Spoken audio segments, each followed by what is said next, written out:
Welcome to Our College of Voices. I'm your host, Kara Monroe.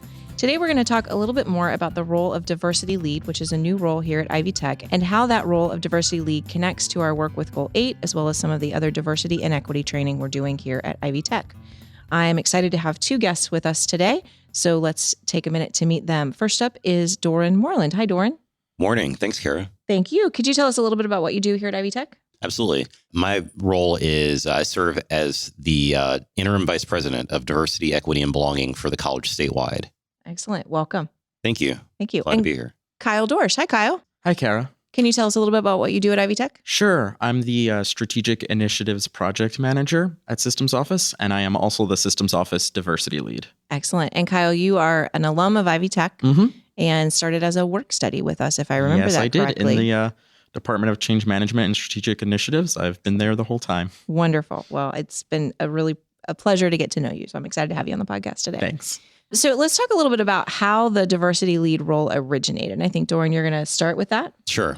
So we embarked upon analyzing the state of diversity and equity and belonging throughout Ivy Tech in the hub process around the start of 2019.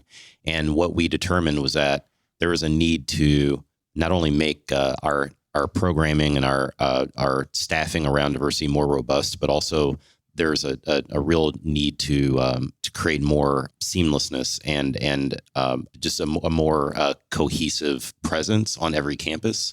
And so what we did was set out to professionalize the role, meaning ensure that every person who was doing this work was getting compensated for it. We also wanted to make sure that there was a standard amount of training for each person so that the individual could be seen as a trainer for their teams on their campuses. And so I'm really happy with where we've gotten, because now we can say that every campus has a point person who is doing this work, and we'll be moving along to make sure that those people who've been designated as the diversity leads on their campuses are getting continual support so that they can be seen as an evolving leader as the college starts to rev up our folks in these areas. Excellent. And this is it's a little bit different role than what a lot of the roles are, because we as Systems Office have a diversity and equity lead as well, which is Kyle. So Kyle, could you tell us just a little bit more about what the role involves? Sure. So we kind of see this as a go-to person on the campus, and to clarify, not as like an ombuds person or an HR point of contact, but rather someone to go to in regards to diversity, equity, and belonging topics and issues. For example, I've seen a lot of the diversity leads and myself on the campus. We'll get questions about the training. We just had the e-learning that was statewide. And so they're kind of that go-to person for those questions, for concerns, and a lot of times for clarification. And so Doran kind of alluded to this a little bit about professionalizing the role and increasing the training. We're hoping to see opportunities for these leads to train their campus and their teams as well, and the departments. We're really encouraging them in that professionalization to also be a leader on their campus, whether that be with new initiatives or several of them have started to lead diversity committees on their campus, because a lot of this work is more than just one person. It's going to take a lot of people if we want to not only reach the metrics that Goal 8 has set for us, but also do what's right for our campuses and communities.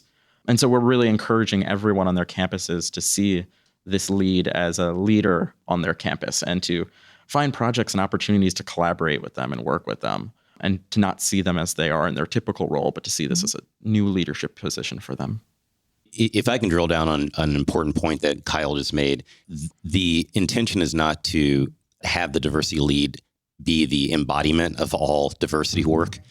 Kyle made a very important point that this work really is owned by everyone, and it's owned by the college in general, but that means that all of us really have a role and have a lot at stake in making sure that we're advancing a sense of belonging for all of our students and our employees. But it's important, though, that we have individuals on every campus who can be at the tip of the spear in sort of laying out what that means on your campus, what that looks like, and a person who can kind of set a direction on how we get started. It really is all of our job. And I really appreciate, Kyle, you and I had a great conversation about some questions I had last week And I just appreciate knowing there's someone I can go to, whether you have all the answers. I know that it's safe to ask the questions to you and not a single bit of judgment, nothing else. Just if I have a question about something, I can ask you, which I really appreciate about that role. And so much of this coming work is going to be about those either difficult or just typically uncomfortable conversations where you might not have had someone that you knew you could go to about that. And I think that's such an important part of it, is to be almost a confidant, knowing you can go to that person with, I have questions about this, or I've encountered this with a student or employee. And like you said, they might not know all the answers, but they say, well, let's look it up together. There's no judgment here. Let's try to figure this out together. Absolutely. We just completed some diversity and equity training, which you've alluded to a little bit. What feedback have you guys gotten from that training? I would say, and Doran, you can correct me on this, it's been relatively positive, if not sometimes a little eerily quiet. I mean, you think with the statewide training, you'd get some more, but it's been relatively positive. I agree. We believe in iteration. There are always things that we can alter and improve. But by and large, I agree with Kyle that we've gotten mostly positive feedback. The training is longer than most trainings that we've had, but it's also more interactive. And I think that it's a very dense training, but I think that that's probably really the way it should be, because this is very sensitive subject matter. And it really does take a lot of time and concentration to get through it. What I do like about it is that it's very interactive, in that you're watching videos of people, you're seeing their eyes blink, and you can hear the inflection in their voices, and the videos need your participation in order for them to advance. And so I think that really is important in establishing a human connection as you're taking the learning. Some things that I do, agree with some of the feedback that we've gotten, that it's probably a little too long. So we'll work on breaking it up maybe into smaller pieces, or maybe using certain portions of the training for specific instances throughout the time that we have it. But like I said, overall, I think it's been pretty positive feedback.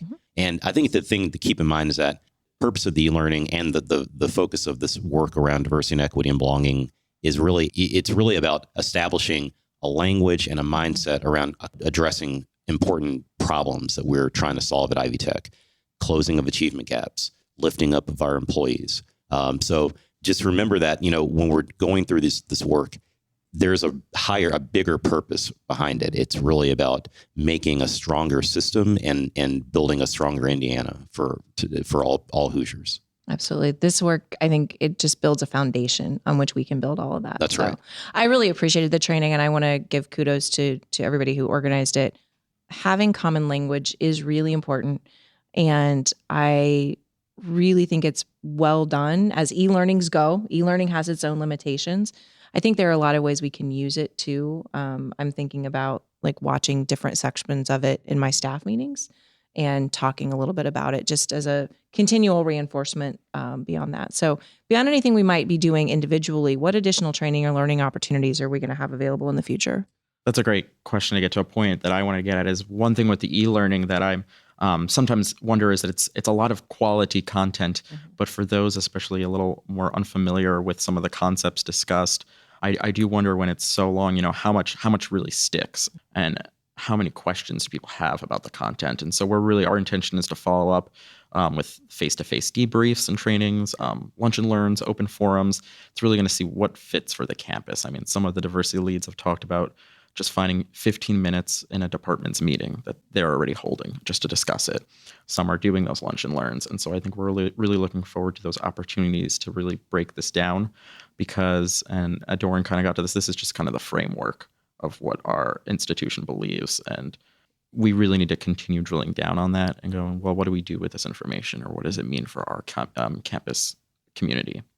Yeah, with a system as large as ours, and e-learning is really just sort of a necessary tool that we have to use in order to disseminate these themes throughout the entire, to all of our campuses. But it's really just the starting point for a more focused and more personal conversations that we'll be having campus by campus. And so, like we said earlier, the e-learning is really sort of setting the stage, kind of, establishing common language, but you can definitely expect a more personal follow-up, probably starting in the month of November. Yeah, and we have a meeting with the diversity leads coming up in November where a couple of the diversity leads have worked on reviewing some training models, including like a train the trainer model for some certification. So I think we're looking to some other opportunities for new trainings that the diversity leads can lead on their campuses as well. Very good. So we've talked a little bit about Goal 8 today. Just as a final question, can you talk a little bit about how all of this relates to Goal 8 and what the current status of Goal 8 is? Yeah, I think one great thing that Doran has kind of, and I through a podcast can't really show this, but I'm using air quotes for required. I've required the diversity leads to work on Goal 8 in some capacity. And I mean, it really wasn't a requirement. They were all eager to find some way that they could fit onto one of the strategies. And so we have diversity leads leading strategies. We have them working on the tactical work on the ground. We have them doing research. So it's completely intertwined with Goal 8.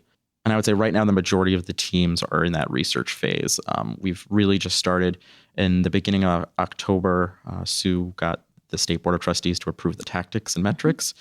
And so now the teams are really working on, well, what are the best practices, both in our institution as well as other institutions and even in the for-profit sector, because a lot of this work is groundbreaking, especially on the employee side. We don't see that a lot in other institutions and universities. Yeah, two things I really like about Goal 8 are that, number one, it's co-focused on lifting up our students, taking care of each and every student throughout our system. But it's also focused on lifting up our employees and making sure that every employee feels supported and feels that they belong and that they can do their best work at Ivy Tech. The other thing that I really love about Goal 8 is the fact that we are tracking and measuring our work around diversity, equity, and belonging. You know, a lot of institutions talk about how they value diversity, how they value inclusion, but very few, if any, really measure the work that they're doing. And so I'm just so proud of Ivy Tech for our discipline and our focus in these areas and actually, putting, metrics behind it, really walking the talk, and so it's going to be really exciting. And it's I tell people it's sort of like fresh snow, as we go out and we do this work, we're going to experiment and see where it goes. But I just think that having that focused metrics behind us, it really makes a powerful statement, not only to our employees and our students, but also to the community as they watch us do this work. And the other thing I look forward to is that in the coming months, we're going to take this work and review it at our strategic plan refresh in February. And so a lot of times this kind of work just falls to the wayside and there's a lot of passion and excitement about it, but no follow-up. And that's not going to happen with Goal 8. And I'm really proud of our team for ensuring that. Well, Doran and Kyle, thank you so much for joining me today. Every episode ends with a call to action. This week, I'm going to challenge you to go back in and take a look at that diversity training again. If there was something that you challenged you or you had a question on, go in, look at it again, and then reach out to your diversity lead on your campus and engage in a conversation with them about that question. I did it just last week with Kyle, and it was a very great conversation, and I feel a little more knowledgeable and a little more empowered to handle situations about my question again. Thanks for joining this episode of Our College, Your Voices. I want to thank my two guests today, Kyle Dorsch and Doran Moreland. Thank you both again for joining us today. I'm your host, Kara Monroe. You can connect with me on Twitter at KNM Tweets. You can reach us by email at ourcollegeyourvoices@ivytech.edu. Leave us a voicemail at 317-572-5049. Our website is ivytech.edu/podcast. Production assistance for this and every episode provided by Becky Campbell, Sarah DeWitt, and the Ivy Tech Community College marketing team. And our podcast concept is by Matthew Pittman. Theme music, recording, and post-production services provided by Jen Eads at the Brassy Broadcasting Company. We will talk to you next time on Our College, Your Voices.